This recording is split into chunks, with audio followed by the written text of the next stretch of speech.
Senator Hawley, you're recognized for your questions. Thank you very much, Mr. Chairman. Thanks to the witnesses for being here. Director Wray, let me start with you if I could. I think the last time that I got to visit with you was back in August 4th of this year. You were at the Senate Judiciary Committee. You remember that, I assume. We had to cut that hearing short. We were supposed to do 2 rounds of questions. You said you had to be somewhere, so we cut it short. Republicans were not able to ask a second round as we had been informed we would. The press reported shortly thereafter that the reason that the hearing had to be cut short is because you were flying on a Gulfstream jet for a personal vacation in the Adirondacks. Please tell me that's not accurate. Hey everyone, welcome back to the channel. Today we're diving into a heated confrontation between Senator Josh Hawley and FBI Director Christopher Wray. It's about accountability, government resources, and jaw-dropping allegations. Trust me, you don't want to miss this one. Hit that subscribe button and turn on notifications. Let's get into it. Let's start with the core issue. Senator Hawley grilled Director Wray for leaving a Senate Judiciary Committee hearing early. Why? To catch a government-issued jet to the Adirondacks for a family vacation. He cut short a required oversight hearing for some R&R. Wray defended his actions, saying the early departure was prearranged. Now let's talk about the plane, a Gulfstream 550, originally purchased for counter-terrorism missions. Wray admitted to using this government jet for personal travel. Hawley questioned if it's appropriate for the FBI director to use such a resource while skipping oversight hearings. This is a government official using taxpayer-funded resources for personal convenience. Here's where things get even more intense. Senator Hawley didn't stop at the vacation issue. He brought up whistleblower claims about the FBI under Wray's leadership. Agents have been pulled off child abuse and human trafficking cases, allegedly to inflate domestic terrorism stats for political purposes. Whistleblowers also claim the FBI suppressed Hunter Biden investigations. And then Hawley dropped the hammer. He questioned Wray's fitness for the job, citing leadership failures. It's rare to see such blunt critique, but Hawley wasn't holding back. Wray insisted he's up to the job and has the FBI's support. What do you think? Let me know below and smash that like button. This situation raises questions about transparency, leadership, and accountability. Whistleblower claims about the FBI's priorities matter. Public trust in institutions like the FBI is at stake. Senator, the hearing was not cut short from my experience. We had agreed beforehand on the time and length of it, and I was very surprised to find that anyone on the committee was surprised. As to how I fly, I am required, not only permitted, but required to fly on an FBI plane wherever I go. That's so you were going on vacation? I was, yes. So you left a statutorily required oversight hearing in order to go on a personal vacation in the Adirondacks?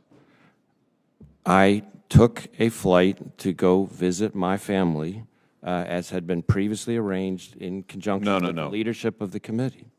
The ranking member, Chuck Grassley, asked you during the hearing, he said, I assume you must have other business. You said, yes.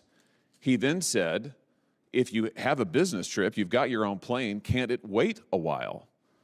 He then said, Chuck Grassley, we only just heard half an hour ago that now you have to leave. We were going to have a 7-minute round followed by a 3-minute round. I've got 7 people on my side of the aisle, that included me, who are waiting for this additional round. Is there any reason we can't accommodate them for 21 minutes? And you said you had a plane to catch. You had somewhere to go. And now we find out it was for vacation?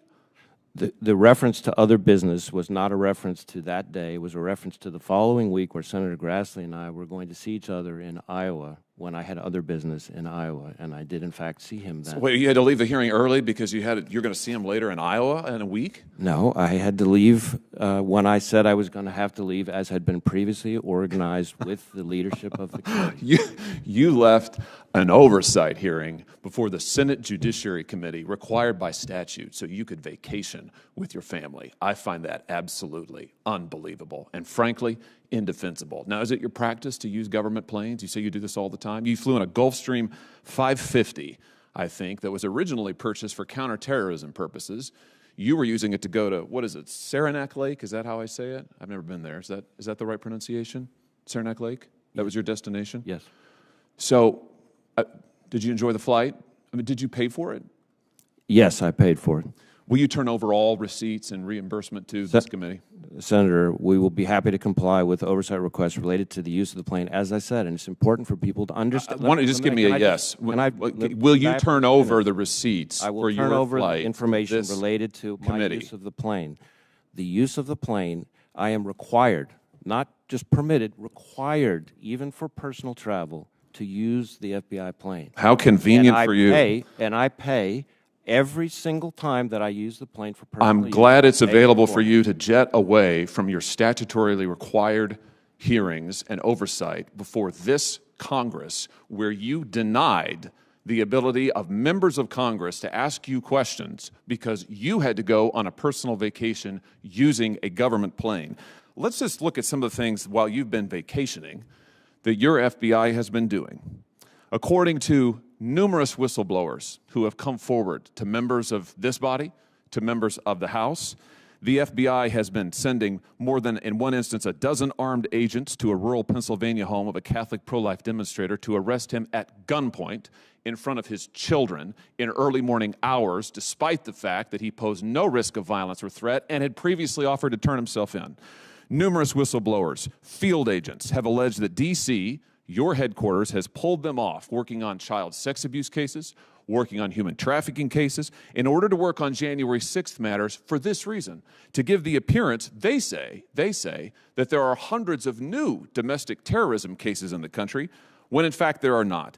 Whistleblowers, field agents have also said that D.C. has ordered the use of SWAT teams on nonviolent suspects who may have attended a January 6th rally, and they have been ordered to conduct surveillance and knock on doors of people who were not even in D.C. on January 6th. And again, all of this, according to the whistleblowers, these are your agents, all of this in order to make it look as if there's a mass surge in domestic terrorism all across the country. What do you think about Senator Hawley's questioning and Director Ray's responses? Hit that subscribe button and ring the bell for updates. Thanks for watching, and I'll see you in the next video. Stay informed, stay engaged, keep asking questions. See you next time.